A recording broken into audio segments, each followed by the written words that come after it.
Teman-teman, coba kalian bayangin, tiba-tiba grup keluarga kalian rame. Ada yang share video, breaking news, semua medsos di Indonesia bakal dimatiin tanggal 28 Maret.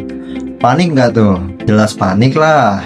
Nah, nyatanya ini beneran kejadian loh. Bulan Maret 2026 kemarin, video kayak gini viral banget.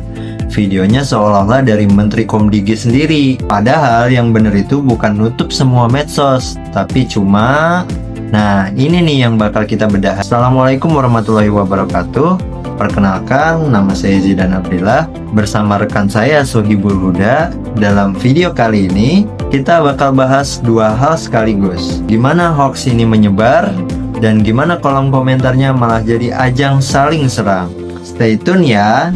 Jadi faktanya pemerintah lewat Permen Komdigi nomor 9 tahun 2026 itu bikin aturan anak di bawah 16 tahun gak boleh punya akun dan platform berisiko tinggi kayak TikTok, Instagram, YouTube. Bukan nutup medsos buat semua orang, tapi yang beredar itu potong pernyataan menterinya terus dikasih narasi seolah semua orang bakal kena. Ini yang di komunikasi kita sebut sebagai adegan setting yang dibelokkan. Nah, begitu hoax ini nyebar, orang-orang mulai ributin di kolom komentar. Ada yang dukung kebijaksanaan aslinya, ada yang marah akan hoax, dan ada juga yang menyerang pribadi menterinya. Ini yang psikolog media John Schuler sebut online disinfect. Karena nggak ketemu langsung dan ngerasa anonim, orang jadi lebih berani ngomong kasar yang harusnya nggak akan dia ucapin di dunia nyata. Betul. Dan ini masuk kategori cyberbullying. Menurut Willard, ada yang namanya flaming komentar penuh amarah. Ada di denigration, menjelek-jelekan karakter orang, sampai outing, buka aib pribadi buat mempermalukan. Padahal akar masalahnya sebenarnya sederhana. Literasi digital kita masih rendah.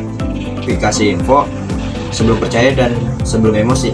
Disinilah nilai yang udah diajarin Islam dari dulu banget. Ada prinsip namanya tabayun dari surat Al-Hujurat ayat 6. Perintah mengecek kebenaran berita sebelum bertindak agar tidak menimbulkan penyesalan. Intinya, kalau ada yang berita yang merugikan atau yang meragukan, jangan langsung disebar, apalagi langsung emosi. Cek dulu sumbernya dan cek dulu faktanya. Itu baru namanya tabayun. Terus buat yang di kolom komentar suka nyerang pribadi orang, Al-Quran juga tegas soal ini. Ada di surat Al-Hujurat ayat 12. Itu ada larangan ghibah dan fitnah. Bahkan Nabi Muhammad SAW pernah bersabda, siapa yang beriman kepada Allah dan hari akhir, hendaklah dia berkata baik, atau kalau nggak bisa, mendingan diam. Nah, kalau kita mau menyampaikan kritik atau nggak setuju sama kebijakan, caranya juga udah diajarin. Namanya dakwah bil hikmah, sampaikan dengan argumen yang baik, bukan dengan hujatan. Seperti itu guys. An-Nahl ayat 125. Dakwah dengan hikmah dan nasihat yang baik.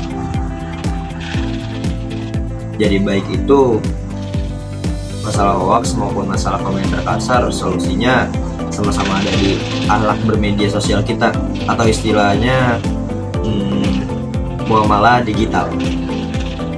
Nah, jadi sebelum share berita, mari kita tabayun dulu. Sebelum komentar, mari kita pikir dulu, ini bakal nyakitin orang lain atau enggak. Karena di balik akun anonim itu ada manusia beneran loh yang bisa kena dampak dari kata-kata kita. Makanya, yuk jadi netizen yang cerdas dan berakhlak. Sampai jumpa di video berikutnya ya.